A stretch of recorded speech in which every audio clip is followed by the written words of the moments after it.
அப்போஸ்தலனாகிய பவுல் தீமோத்தேயுக்கு எழுதின 2ஆம் நிருபம் அதிகாரம் 1. கிறிஸ்து இயேசுவினால் உண்டாயிருக்கிற ஜீவனை பற்றிய வாக்குத்தத்தத்தின்படி தேவனுடைய சித்தத்தினாலே இயேசு கிறிஸ்துவின் அப்போஸ்தலனாயிருக்கிற பவுல் பிரியமுள்ள குமாரனாகிய தீமோத்தேயுக்கு எழுதுகிறதாவது: பிதாவாகிய தேவனாலும் நம்முடைய கர்த்தராகிய கிறிஸ்து இயேசுவினாலும் கிருபையும் இரக்கமும் சமாதானமும் உண்டாவதாக.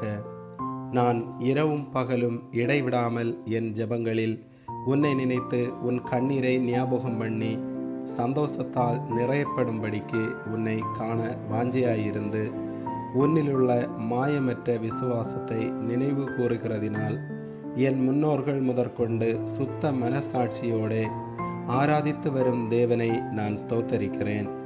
அந்த விசுவாசம் முந்தி உன் பாட்டியாகிய லேவிசாளுக்குள்ளும் உன் தாயாகிய ஐனிக்கையாளுக்குள்ளும் நிலைத்திருந்தது.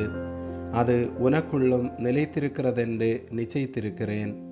இது நிமித்தமாக நான் உன்மேல் என் கைகளை வைத்ததினால் உனக்கு உண்டான தேவ வரத்தை நீ அனல் மூட்டி எழுப்பிவிடும்படி உனக்கு நினைப்பூட்டுகிறேன். தேவன் நமக்கு பயமுள்ள ஆவியை கொடாமல் பலமும் அன்பும் தெளிந்த புத்தியுமுள்ள ஆவியை கொடுத்திருக்கிறார்.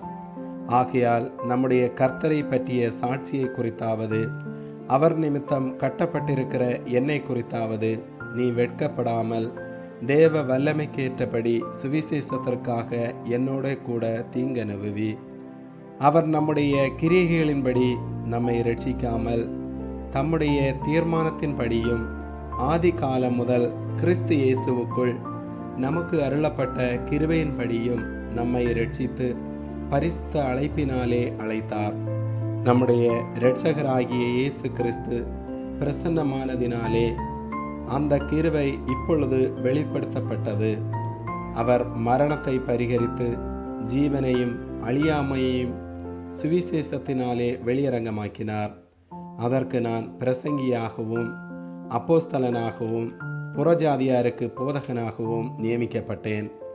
அது நிமித்தம் நான் இந்த பாடுகளையும் அனுபவிக்கிறேன். ஆயினும் நான் வெட்கப்படுகிறதில்லை. ஏனென்றால் நான் விசுவாசித்திருக்கிறவர் இன்னார் என்று அறிவேன். நான் அவரிடத்தில் ஒப்பு கொடுத்ததை அவர் அந்நாள் வரைக்கும் காத்து கொள்ள வல்லவராய் இருக்கிறார் என்று நிச்சயித்தும் இருக்கிறேன். நீ கிறிஸ்து இயேசுவை பற்றும் விசுவாசத்தோடும் அன்போடும் என்னிடத்தில் கேட்டிருக்கிற ஆரோக்கியமான வசனங்களின் சட்டத்தை கைக்கொண்டிரு. உன்னிடத்தில் ஒப்புவிக்கப்பட்ட அந்த நற்பொருளை நமக்குள்ளே வாசம் பண்ணுகிற பரிசுத்த ஆவியினாலே காத்துக்கொள்.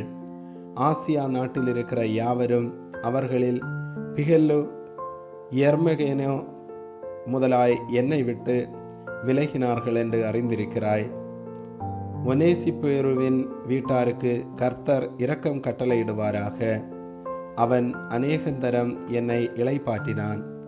என் விலங்கை குறித்து அவன் வெட்கப்படவும் இல்லை. அவன் ரோமாவில் வந்திருந்தபோது அதிக ஜாக்கிரதையாய் என்னை தேடி கண்டுபிடித்தான். அந்நாளிலே அவன் கர்த்தரிடத்தில் இரக்கத்தை கண்டடையும்படி கர்த்தர் அவனுக்கு அனுக்கிரகம் செய்வாராக. அவன் எபேசுவிலே செய்த பற்பல உதவிகளையும் நீ நன்றாய் அறிந்திருக்கிறாயே. ஆமேன்.